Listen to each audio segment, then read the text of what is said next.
Shalom, friends. Welcome to this shiur in Talmud. We're studying Masechet Brachot. This is the study of Gemara. We're learning Tractate Blessings.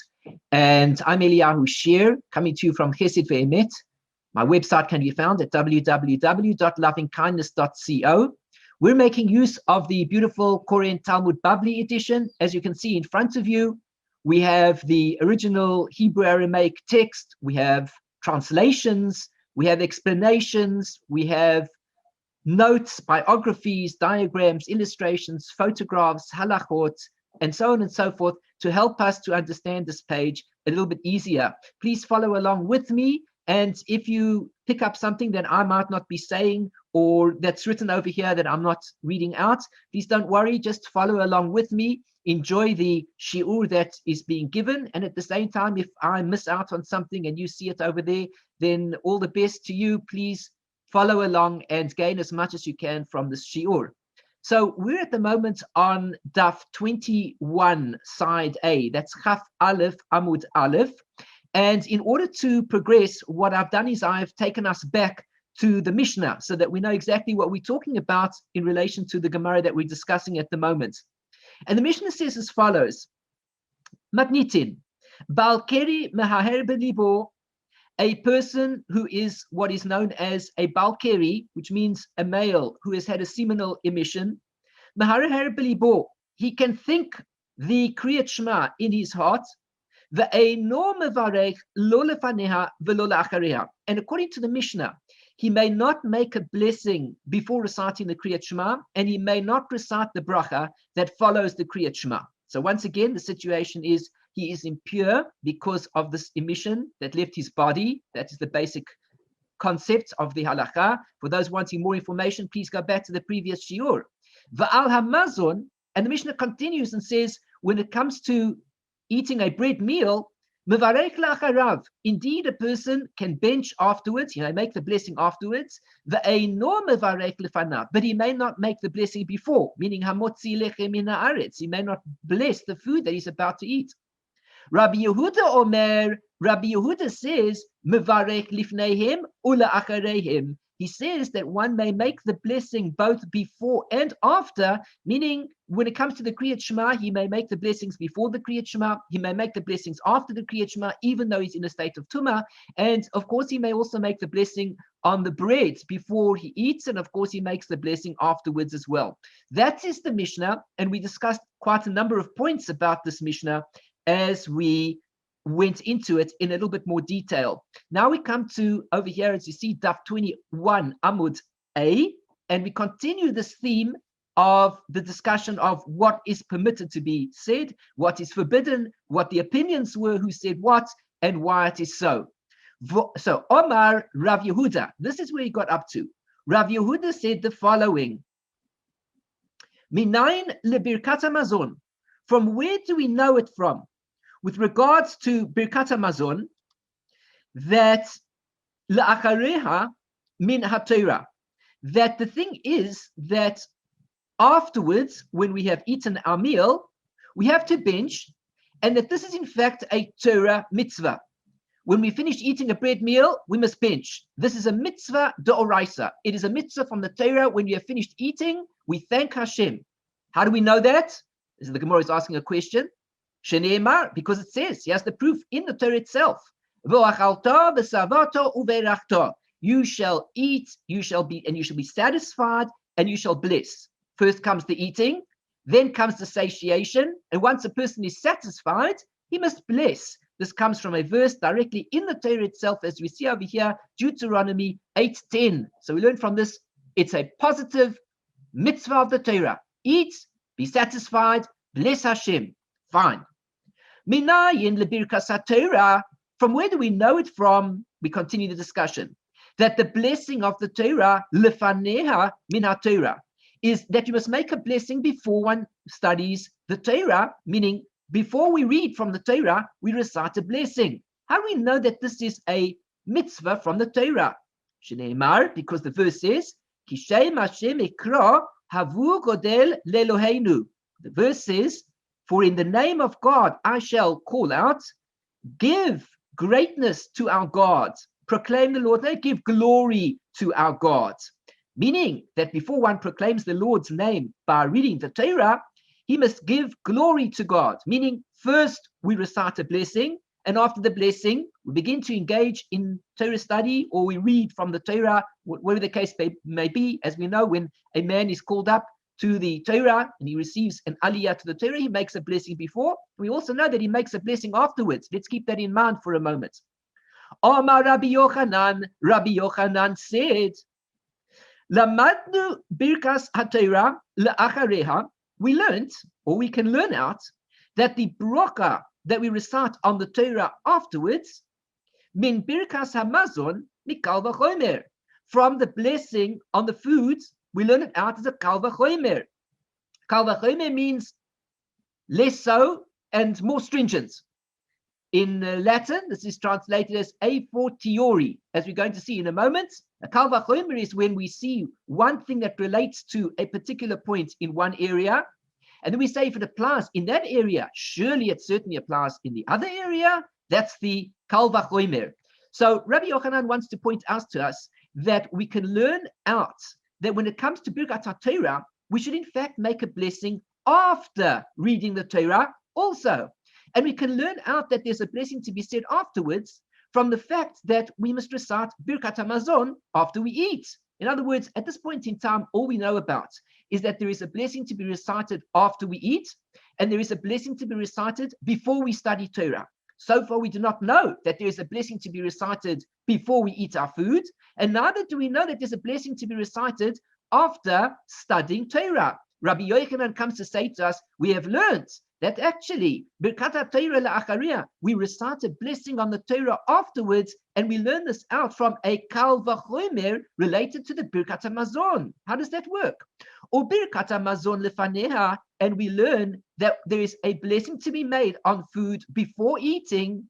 Min Birkas HaTorah mikal v'chomer, from the blessing of the Torah. We learn it out from a kal v'chomer. How do we learn this all out? One thing to the other, we're learning out the Birkat HaMazon from the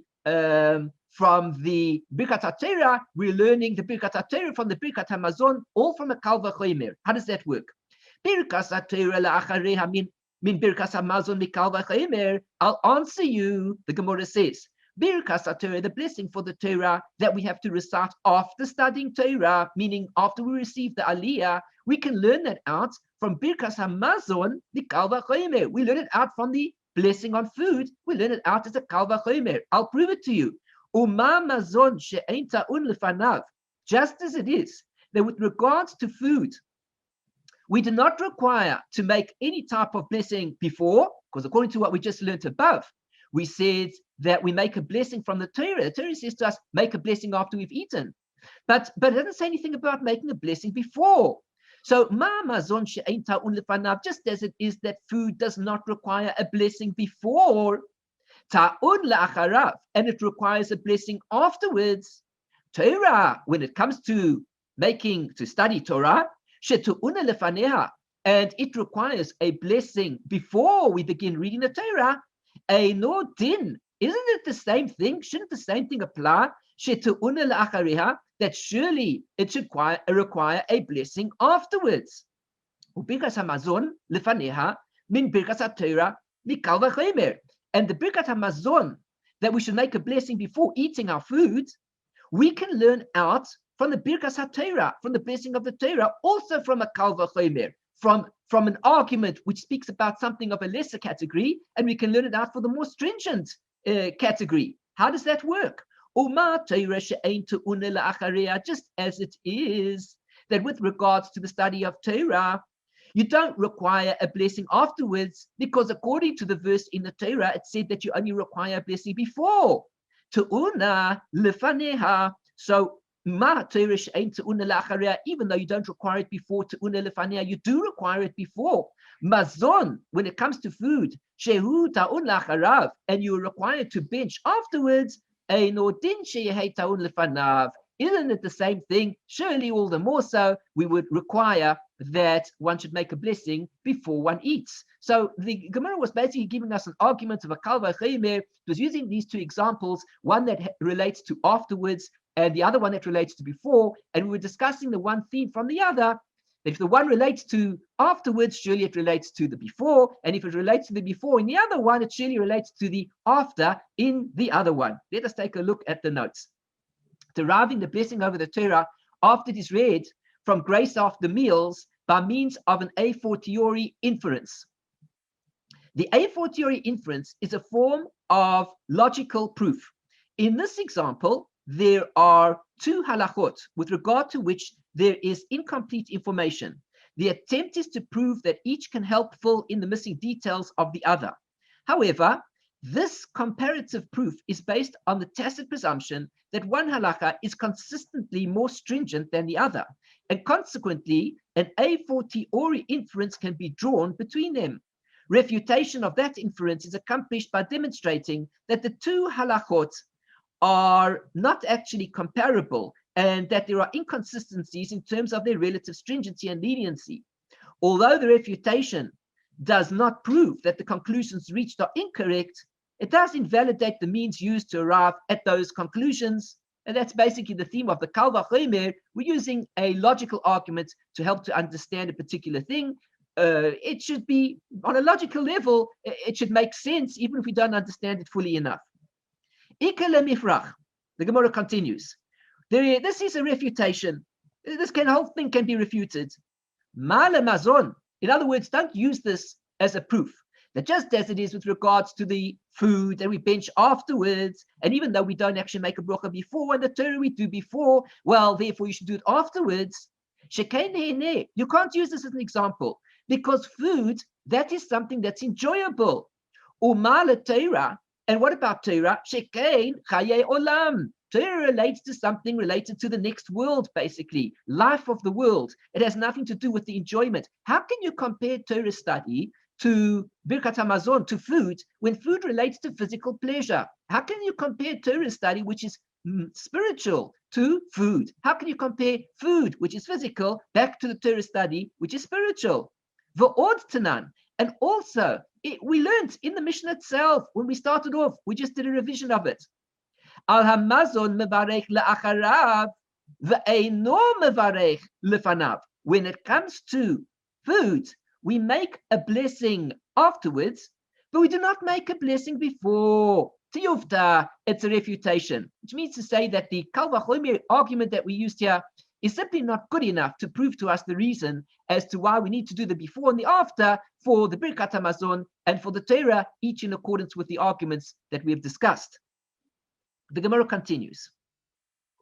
Let us take a look at the notes here. The distinction between food and Torah is not an arbitrary one and can be understood on a more profound level. The Gemara stated what is true with regard to food, where one derives pleasure from eating, etc.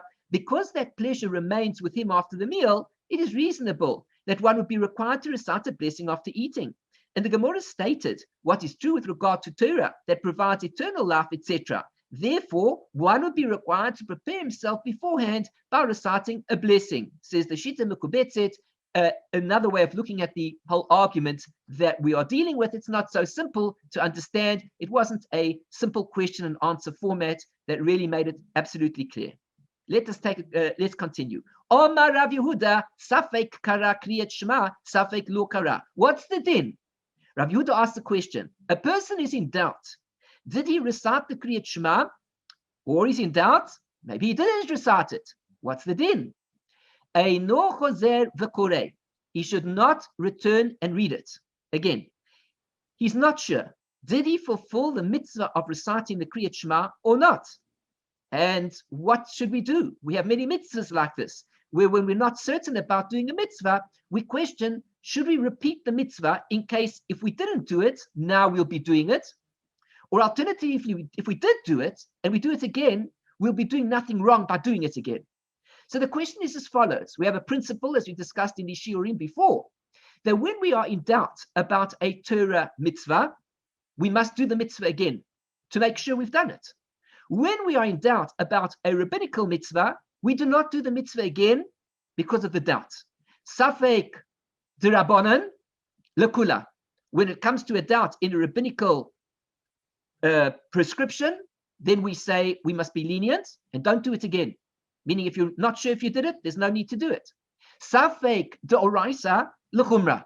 When we're in doubt about a Torah mitzvah, we must always be stringent. For example, we know that the Birkat Hamazon is a Torah mitzvah. Didn't we just read about it already? We said, you shall eat and be satisfied, and you shall then bless the Lord your God. So it's a Torah mitzvah. Therefore, if I'm in doubt about benching on my bread meal, and I don't know, did I bench or not? Since it is a Torah mitzvah, I must go ahead and do the mitzvah again, even if I did do it before. Because since I'm in doubt, I must be on the safe side. However, if it is only a rabbinical mitzvah, on the contrary, I should be very careful not to do it again, because my doing it might be overdoing it if I had done it before and cause a problem. Here is an example. I have in front of me an apple, and I'm about to make the blessing on it. But then what happened was the phone rang, and my attention was diverted. I heard somebody answer the phone. Then I suddenly readjusted, and I got back to the apple that I was about to eat. And I know that I must recite a blessing on the apple. And I think to myself, did I just recite the blessing on the apple, or did I not? If a person is in doubt about a rabbinical mitzvah, he may not perform the mitzvah again, because it is only through the rabbis that required us to do it that we have to do it. And therefore, if I would have already recited the blessing on the apple, and I would now recite the blessing yet again, I would be reciting God's name in vain. There will be a number of problems with doing this. But really, brachot, except of course, as we said before, with regards to Birkat Hamazon, which is a Torah mitzvah, all the other brachot, and of course, except for the bracha on the Torah, which is also a Torah mitzvah, all other brachot are rabbinical in nature, which means I can perform the mitzvah theoretically without involving myself with the bracha, and I can still fulfill the mitzvah.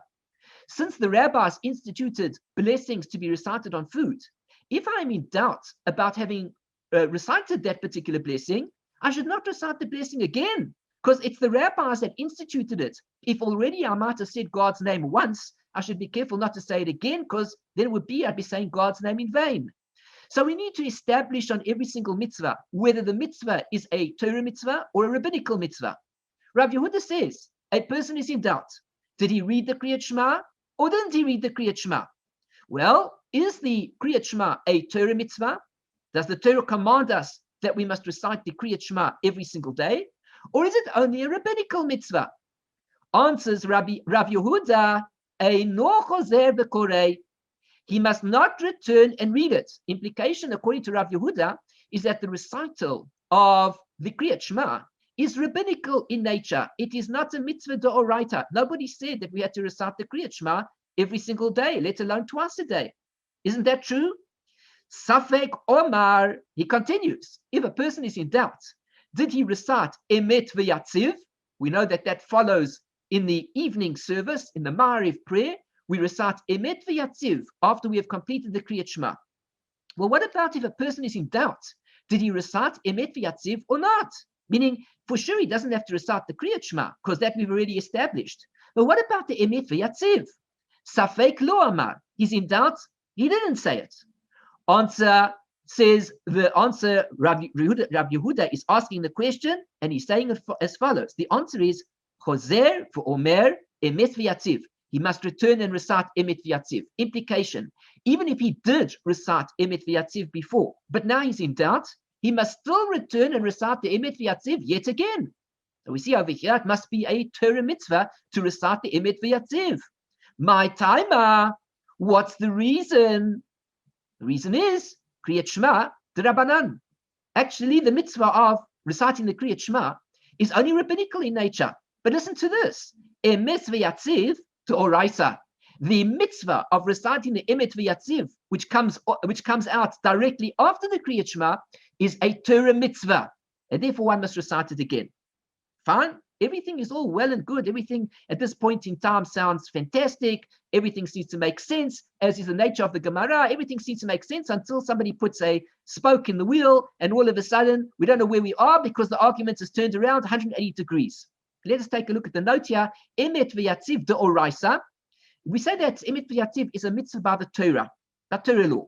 This does not mean that the formula of Emet Ve'Yatziv is by Torah law. Rather, it means that commemorating the Exodus from Egypt which is a central theme in Emet Ve'Yatziv, is a mitzvah by Torah law.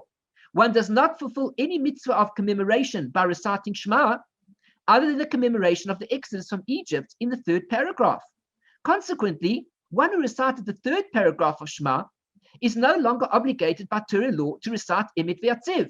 Very interesting idea. Let's keep that in mind. Implication.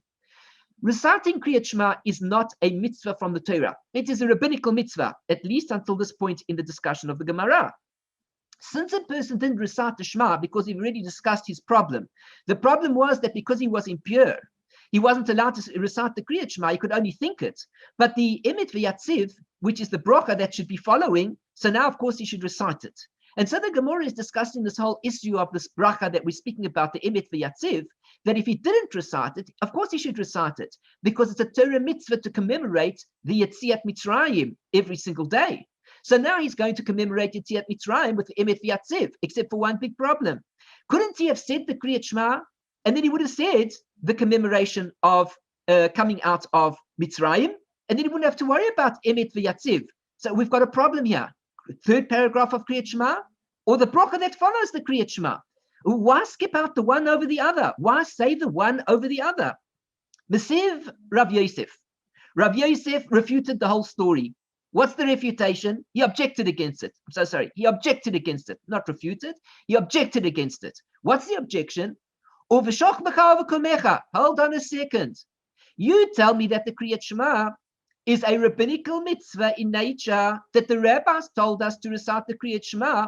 That is not in accordance with anything that we learned. Those of us who've been along for the journey since the beginning of Tractate Brachot know well that we discussed already that there was a mitzvah to say Kriyat Shema twice a day. How do we know that there's a mitzvah? Because it says, Uveshochmecha, uvakumecha. Those are the words in the Torah. Recite the Kriyat Shema in your lying down and in your rising, when you get up. Therefore, we see that the mitzvah of Kriyat Shema is indeed a Torah mitzvah. How then could Rav Yehuda speak to us about this idea that Safek Kara Kriyat Shema, Safek Lo Kara? If he's in doubt, there's no need to repeat the Kriyat Shema because the Kriyat Shema is rabbinical in nature. Rav Yosef says not true. The reciting of the Kriyat Shema is, by its very nature, a Torah mitzvah. Omalei Abaye, said Abaye to him, I'll answer you up, he said to Rav Yosef. You say to me that the words Ubashok B'cha Kamecha relate to the reciting of the Kriyat Shema, and I'll say to you, Hahu b'divrei Torah ksiv. This that the verse is speaking about when you lie down and when you get up is not relating at all to the Kriyat Shema. Why did you think that this is relating to the Kriyat Shema? Recite the Kriyat Shema when you go to sleep, when you lie down. Recite the Kriyat Shema when you wake up, when you stand up. It's not talking about that. When it says, it's referring to the fact of studying Torah. Study Torah when you go to sleep. Study Torah when you wake up. What's that got to do with the Kriyat Shema? The Kriyat Shema is still rabbinical in nature. Fine. At this point in time, we see one need not interpret the verse in the conventional manner as obligating the recitation of Shema, but rather as referring to the general obligation to study Torah. Tanan. We learned in the Mishnah. Baal Keri, as we said before, we already discussed it. He may think the Kriyat Shema in his heart. Why may he only think it in his heart and not recite the words of the Kriyat Shema? Well, the reason is because he is impure from the emission, from his body. And he may not make a blessing, not before reciting the Kriyat Shema, and also he may not recite the blessing afterwards. So according to the Tanakama of the Mishnah, according to the first opinion over here of the Mishnah, somebody who had the seminal emission thinks the Shema in his heart. He does not bless before, he does not bless afterwards. Ve'ala mazon, we go back again, when he eats food, mevarek la'acharav, he benches afterwards, birkat hamazon, ve'eno mevarek lefanav, but he may not make a blessing before, hamotzi lechem min haaretz. He may not bless on the food before. Let's continue. That's the Mishnah. The isal kadaitach, and if it should enter your mind, meaning, and if you'll come to think the following, Emet Ve'Yatziv, when we recite the words Emet Ve'Yatziv, which is the blessing that follows after the Kriyat Shema in the evening, the oraisa, and that it really is a Torah mitzvah. Isn't that true? Isn't that what we've been discussing at this point in time? We said, according to this whole idea of what we said before, we understand that the reason that we shouldn't say the Kriyat Shema out aloud is because it's rabbinical in nature. But the reason that we need to recite the Emet Ve'Yatziv, if we're in doubt about it, and we don't know, did we say it or not? We must say it again, repeat it. How come? Because it's a Torah mitzvah. Oh, well, if it's a Torah mitzvah, then levaruch la'achareya. Then indeed, the Mishnah should have said to us that you can make a blessing afterwards. Blessing afterwards should not be a problem at all. Don't make a blessing even afterwards. No, you should be allowed to recite the blessing that follows. Since he does not recite the blessing, apparently he is exempt. My timer mevarech. What is the reason that he can make this blessing? Why does he make the blessing indeed? Answer: mishum yetzias mitzrayim. If you want to say, if you'll think maybe this is the reason, it's because of Yetziat Mitzrayim. The reason that he's going to say the Emet Ve'Yatziv is ultimately in order to remember the going out of Egypt. Fine. Ha adkar lei the Kriyat Shema. He could have already fulfilled, he could mention it already in the Kriyat Shema, and he could say the whole Kriyat Shema, and he wouldn't have to worry about saying the Emet Ve'Yatziv. The Gemara continues. V'neimaha v'lo libaye ha. Let us say this one, and then won't be required to say the other one. If he says the third paragraph of the Kriyat Shema, which includes already in it, Ani Hashem Elokei, Ani Hashem Asher Tzeitzis Kemesh, I'm God who took you out of the land of Egypt, so already fulfilled the obligation. Once he says it in one place, he doesn't have to say it in the other place. Kriyat Shema Difa comes out, he should rather say it in the Kriyat Shema, because the Kriyat Shema is better. The Ispatarte, because it has two things. What are the two things? The two things is, number one, it has the Exodus of Egypt, number one, and also has Shema Yisrael Hashem Elokeinu Hashem Echad, which is the acceptance of the kingdom of heaven upon one. So there's a special bonus going on here. So once we can already start discussing the issue of Yetziat Mitzrayim as being so important, then let's say the Kriyat Shema, and you have two wins over here. It's a win-win situation. You'll be speaking about the Kriyat Shema in itself, the yoke of heaven, and you'll be speaking about the Exodus of Egypt. Why not? Why only say the Emet Ve'Yatziv? The whole point is Emet Ve'Yatziv a Torah obligation or a rabbinical obligation? That's what we're trying to get to understand. Rabbi Elazar Omar, Rabbi Elazar said, listen to this, Safek kara Kriyat Shema, Safek lo kara. The person is in doubt. Did he recite the Kriyat Shema? Didn't he recite the Kriyat Shema? Chayzer v'keirei Kriyat Shema. He should return and recite the Kriyat Shema, says Rabbi Rabbi Elazar said that if a person is in doubt, did he recite the Kriyat Shema or not? So the halakha is, according to him, he must recite the Kriyat Shema, meaning he must be following the opinion that says, when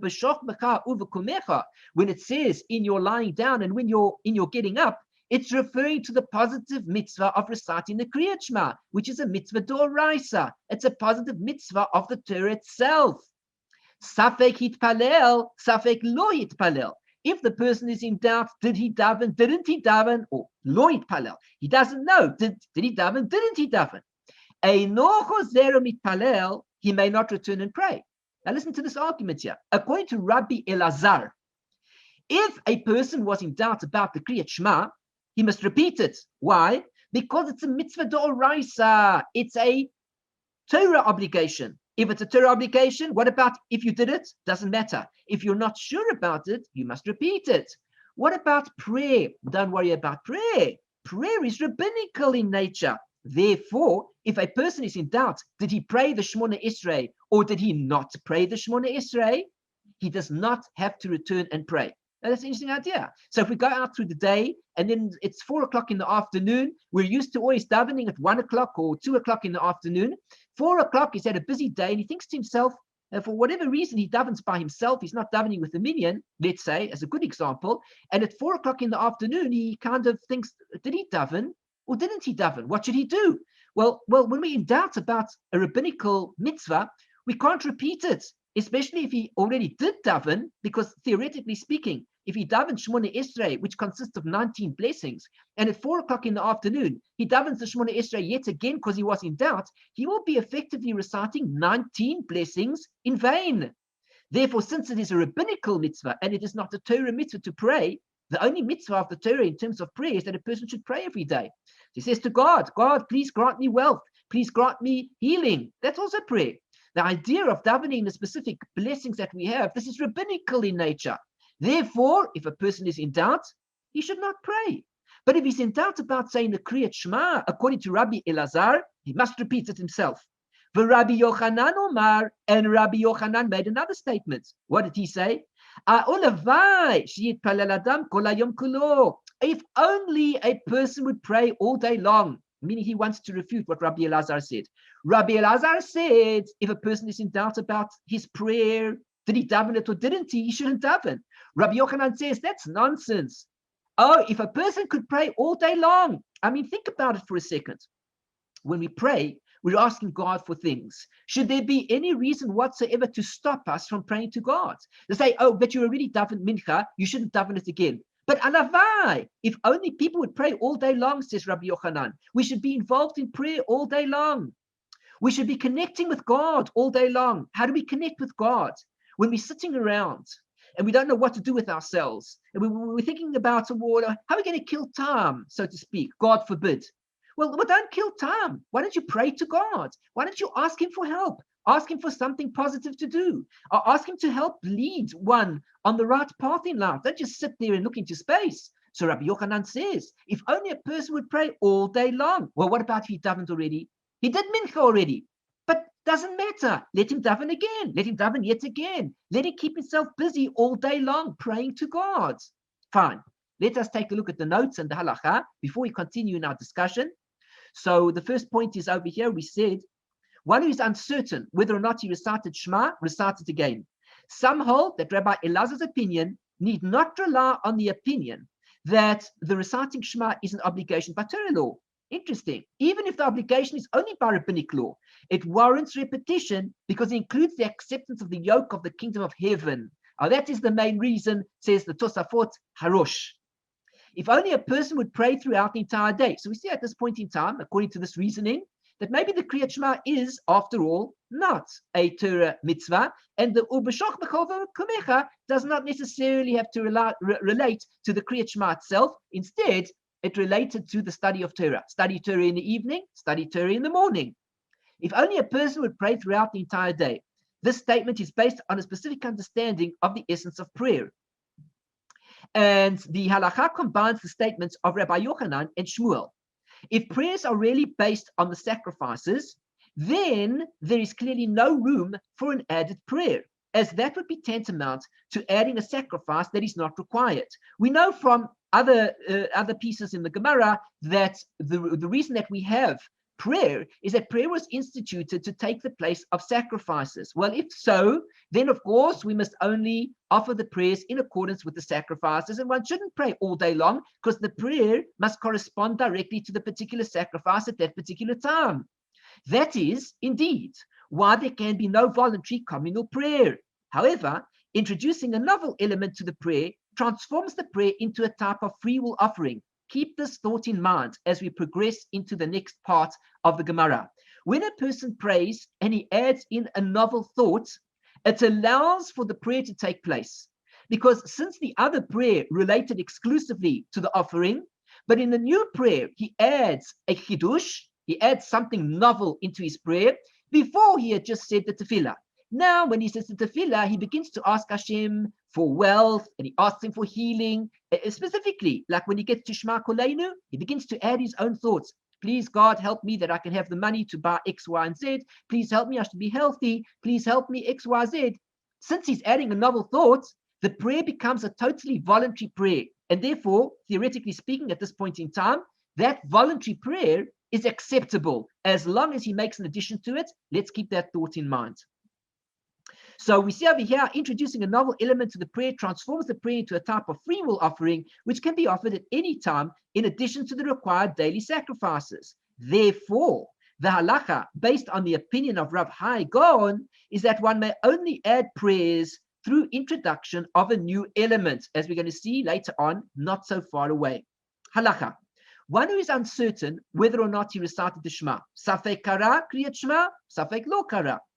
If one is uncertain whether or not he recited Shema, he must recite it again, along with its accompanying blessings, because reciting Shema is an obligation by Torah law. So let's go back again. Although in the previous note we spoke about the idea that perhaps it's not really by Torah law, but since in any case it includes the acceptance of the yoke of the kingdom of heaven, so therefore we could use the particular logic that we discussed in the Gemara before. But now we must speak about it in a halachic sense. So in halacha, we say that the Kriyat Shema is indeed a Torah mitzvah after all, not in hashkafa, not in the idea of stories and understanding it on different levels, but in terms of halacha itself. The Kriyat Shema is indeed a positive Torah mitzvah, which is in fact bound by time, as we've discussed before. The reason as to why women are exempt from the Kriyat Shema is because it is a positive mitzvah bound by time. Because reciting Shema is an obligation by Torah law. The halacha is in accordance with the opinion of Rabbi Elazar, as the bulk of the Mishnayot, Brachot, and statements in the Gemara are in accordance with his opinion. One who is uncertain whether or not he prayed. A person doesn't know. Did he do Shema and Ezra? It's 4 o'clock in the afternoon. He's not quite sure. He usually davens on his own. He usually davens at 2 o'clock. But on that particular day, he was busy eating lunch, and lunch went a bit later. By the time 4 o'clock came, he forgot. Did he actually daven or didn't he daven? Was his custom always to daven at 2 o'clock? But he remembers something about lunch taking a bit longer. He's not sure. What should he do? One who is uncertain whether or not he prayed must pray again and is not required to introduce a new element to his prayer. When doing so, he stipulates, if I did not pray then, this prayer will fulfill my obligation. However, if I already prayed, this will be an added prayer, says the Magen Avraham. Now, this isn't a bonus. It's like a free will offering, so to speak. He didn't have to add anything new. The main thing is he made a stipulation. If it was that I didn't pray, then this I'm doing to fulfill my obligation. But if it was that I really did pray, then I'm praying of my own free will. In other words, what? I'm praying not because I'm introducing something, but rather this will be an added prayer. Like Rabbi Yochanan said, if only a person could pray all day long. So here he is, he's praying another prayer. It's like an additional prayer to God. The halakha is in accordance with the opinion of Rabbi Yochanan, who said, if only a person would pray throughout the entire day. Although prayer is not a Torah obligation, one who is uncertain whether or not he prayed may introduce a new element to his prayer and pray, as Rav Yehuda does not really disagree with Rabbi Yochanan. In other words, if a person wants the best of both worlds, what he should do is, before he begins this prayer that he's in doubt about, should he pray it or shouldn't he should say, if I have not prayed before, let this be considered my prayer.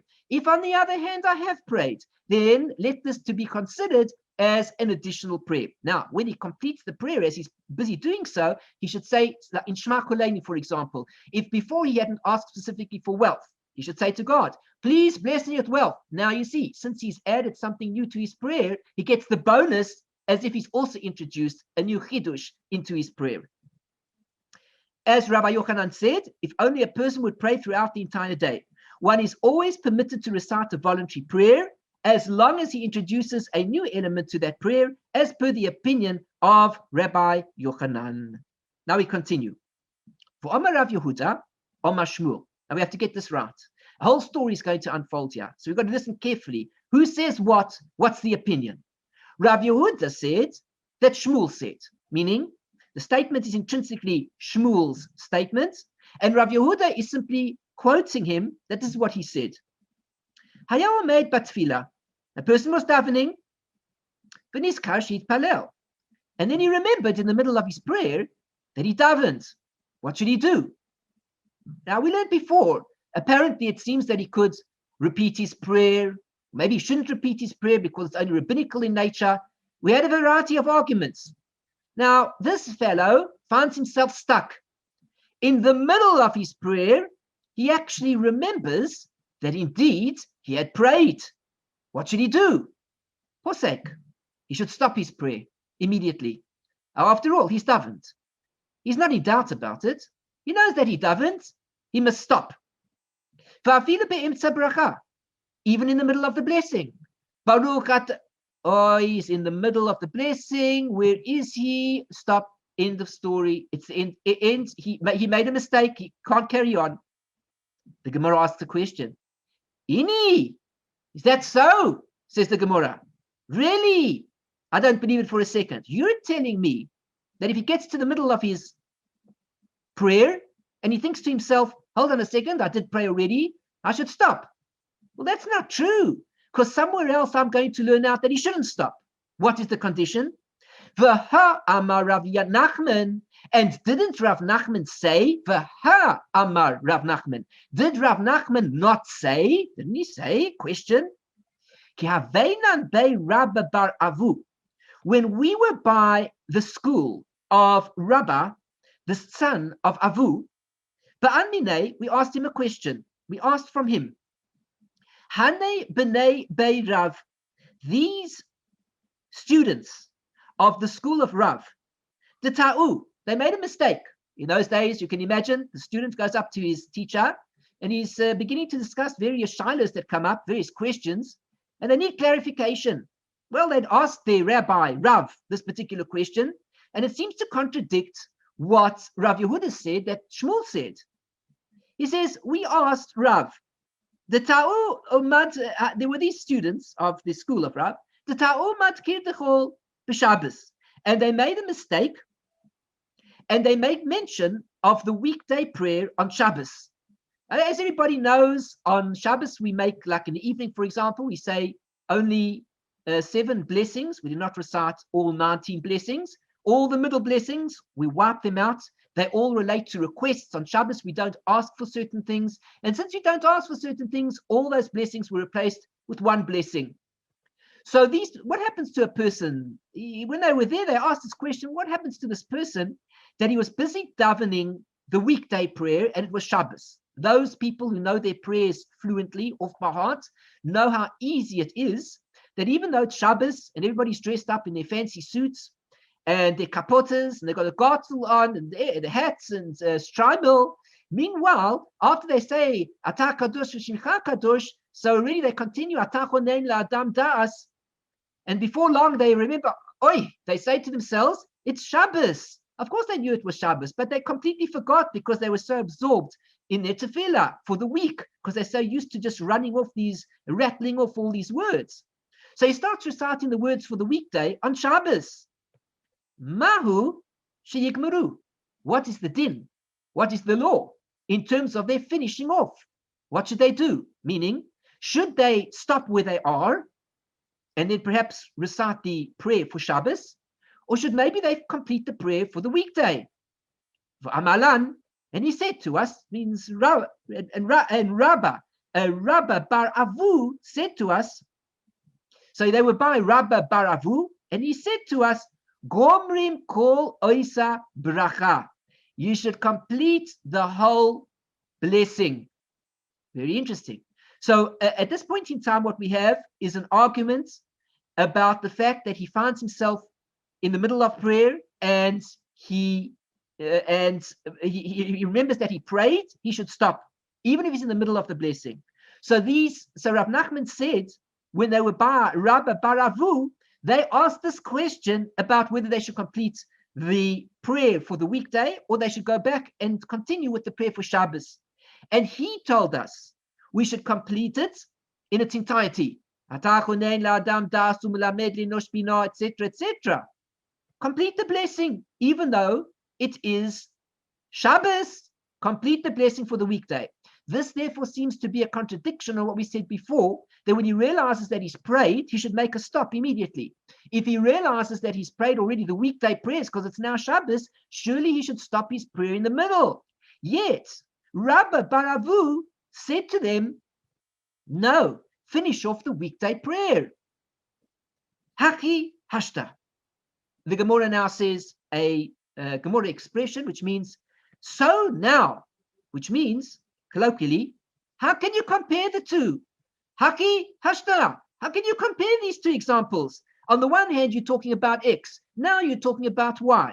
But the two examples that you give are completely contradictory. They're completely different situations. One is talking about one situation that deals with one thing. One talks about another situation that deals with something else completely different. How could you use that as an example to prove your point? Hassam, over there, Gavra bar chiyuva hu. In that example, in the first scenario that we spoke about, the person had an obligation to recite his prayer. But v'rabanan hu delo atrachuhu misho. There he had an obligation in which he had to say the 18 blessings. He had the obligation when he was davening his Shemona Esrei on Shabbos. He had the obligation to recite the prayer. And the rabbis did not burden him mishum kavod Shabbos, on account of the honor of the Sabbath day. The rabbi said it is a Sabbath day, it is Shabbos. In any case, we don't ask for our requirements on Shabbos. And because of whatever, at the end of the day, there are only 7 blessings. But he had an obligation to pray. Since he had an obligation to pray, therefore, he may indeed recite the prayer. He's doing nothing wrong. Aval hacha, but here in our scenario, with the story about the fellow who was davening, and he remembered that he'd already davened, already he davened. He has no obligation, and therefore he needs to stop immediately, and you can't use that as an example to teach us the one from the other as to what we should do over here. Look at the halacha. One who was standing in prayer and remembered that he already prayed. One who began praying under the mistaken assumption that he had not yet prayed. And then he realized that he had. Stops praying immediately, even if he's in the middle of a blessing. And even if he's able to introduce a new element to his prayer. The halacha is in accordance with the opinion of Rav Yehuda, because Rabbi Yochanan's statement refers only to situations where one is aware that he is praying, that he is praying an added prayer, rather than a mandatory prayer.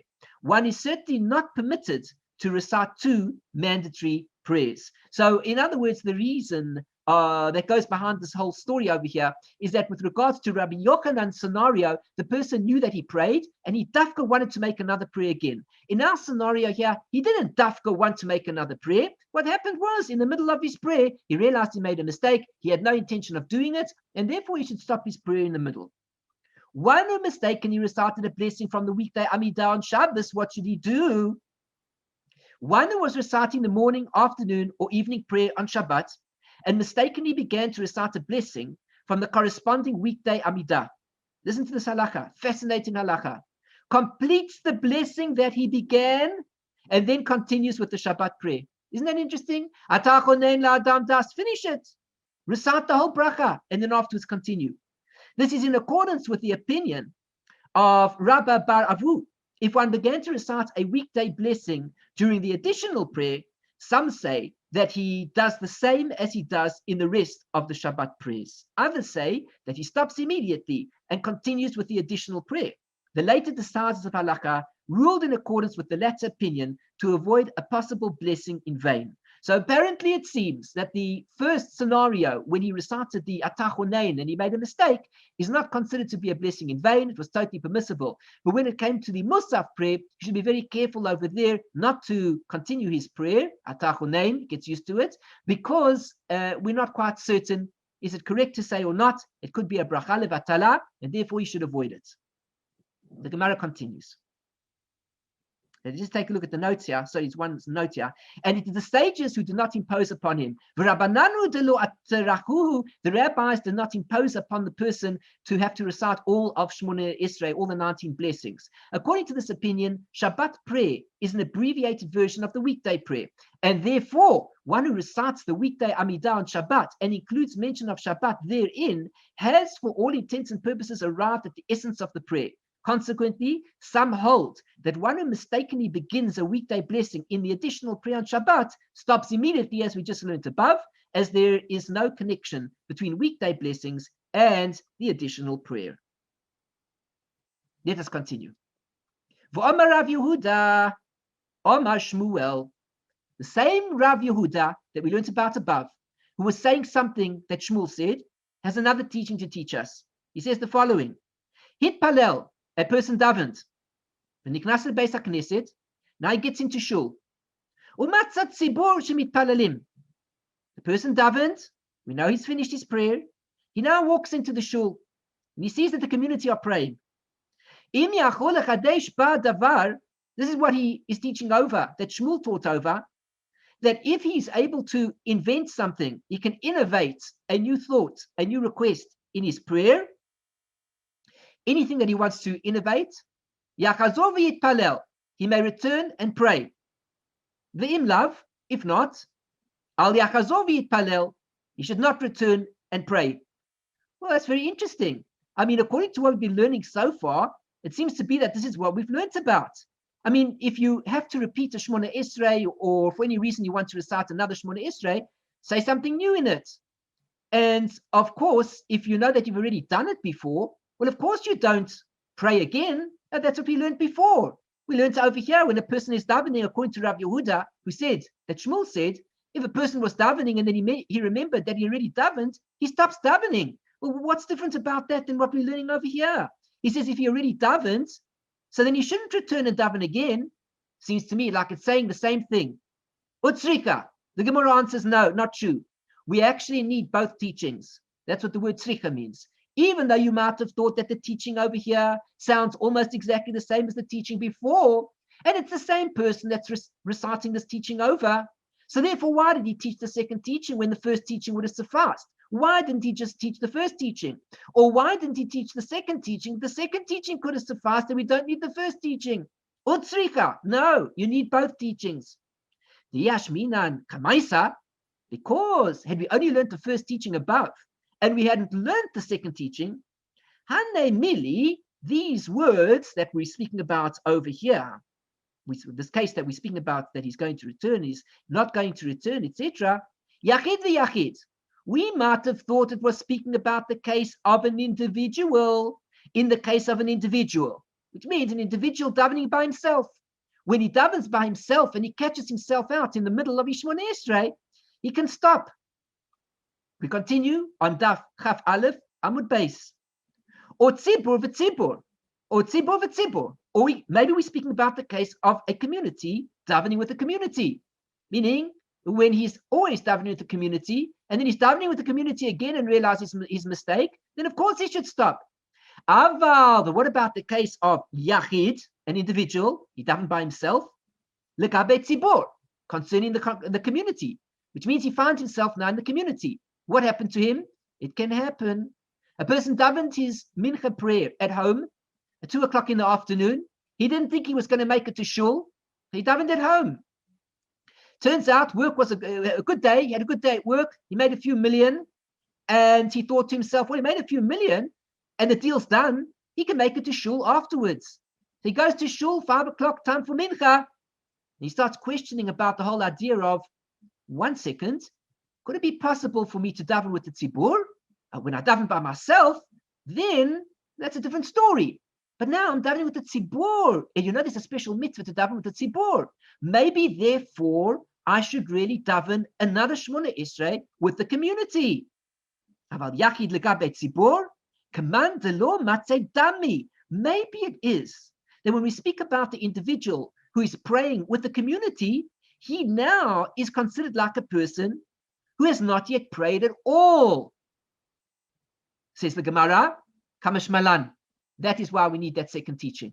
It comes to teach us, no, it's not true. The truth of the matter is that even when the individual now finds himself together with the community, if already he has prayed, but already hit palel, he davened, so if he's able to innovate something, well and good. But if not, he must not return and pray. That's why we need the second teaching. And if we would imply over here, meaning the second teaching, but not the first teaching, we'd only have the second, but not the first.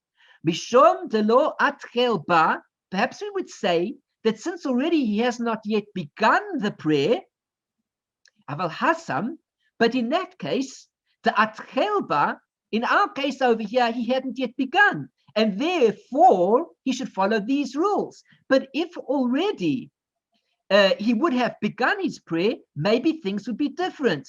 Malor say no, he wouldn't have to worry. He wouldn't have to worry about, say, this is not the case. And therefore he could repeat the Shema and Emet. He could say the Shema and Emet together with the Tzibor, because over there he had not yet begun. Whereas in the other case he did. Tzricha, so we need both cases. We need the other case to tell us that, of course, in the case whether he had begun or whether the case is that he had not begun, in both cases he would not have to recite the Shema and Emet. Let us just take a look at this note over here on the previous note. Where did we get to? One who already prayed and then enters the synagogue to find the congregation standing and praying. One who already prayed, enters the synagogue and finds the congregation praying, is permitted to recite another prayer with them if he is able to introduce a new element to it in accordance with the opinion of Rabbi Yehuda. Not that he has to do it in any way, but if for some reason, whatever reason it is, he really wants to, for some reason, then the minimum is he'd have to innovate something. He'd have to put something additional into his prayer to prove that it is not the original prayer that he had said already before he came to shul. Should he do it? Is it the correct thing to do? Each person can ask their own rabbi, their own orthodox halakhic authority to find out if perhaps it's better to say the prayer, better not to. But according to the teaching that we said here in the halakha of the Rambam and the Shulchan Aruch, he would be permitted to if he really wanted to, on condition that he innovated something. Now we say over here, and it says, we read that already, one who enters a synagogue and found the congregation reciting the Amidah prayer. Now we see the actual halakha. Let us see what the halakha says to us. One who enters a synagogue and finds the congregation reciting Amidah prayer. We're going to continue with this theme on the next page. He has already brought down the note a little bit early, but we're going to read it now. We'll keep it in mind for the next page that we're going to read. The theme is as follows. One who enters the synagogue and finds the congregation reciting the Amidah prayer. If he is able to conclude his prayer before the prayer leader recites Kedusha or Kaddish, he may begin to pray. If not, he should wait until after the prayer leader recites Kedusha or Kaddish before beginning his prayer, as long as by doing so, the deadline for reciting that prayer does not pass. The halakha was ruled in accordance with the opinion of Rabbi Yeshua ben Levi, as we're going to see on the next page, meaning in this edition that we have in front of us. The halakha has been brought down on the wrong page. It should be brought down on the next page when we get there, but we're going to see it there. The halakha was ruled in accordance with the opinion of Rabbi Yeshua ben Levi, who was greater than Rav Huna. In addition, the statement of Rav Ada bar Ahava and the Talmudic discussion support his opinion. However, if he entered the synagogue after Kedusha, if he is able to conclude his prayer before the prayer leader begins the blessing of thanksgiving, he may begin to pray. As with regard to that case, there is no dispute between Rabbi Yeshua ben Levi and Rav Huna. Perhaps we'll read the note again when we see it inside. What is the Kedusha? We'll jump ahead and learn about Kedusha. Generally, the term Kedusha refers to the sanctification recited in the prayer leader's repetition of the Amidah prayer. However, there are additional passages that fall under that rubric, e.g., the sanctification recited in the first blessing accompanying Shema in the morning, as well as the sanctification included in prayer, a Redeemer will come to Zion, Uva Zion, recited at the conclusion of the service. The Goyim debated whether an individual is permitted to recite those passages. Furthermore, there were those who asserted that the Kedusha in the Amidah prayer, since it is merely a series of verses, is not considered a sacred matter and may be recited by an individual. Why do we need to know all of this? We need to know it because of the discussion that is about to happen over here with regards to this whole episode taking place. Oh, 1 second, I didn't read it here. So he found them, let's just see. Oh, that's right. I'm so sorry. We didn't read it inside here. Here is the paragraph. I jumped ahead. We've reached the end of the shiur. I'm sorry you can't carry on, but I'll read that paragraph again in the next shiur and then read the notes again. Sorry, I jumped out of order this time, but Bezrat Hashem in the next shiur we'll put it all together.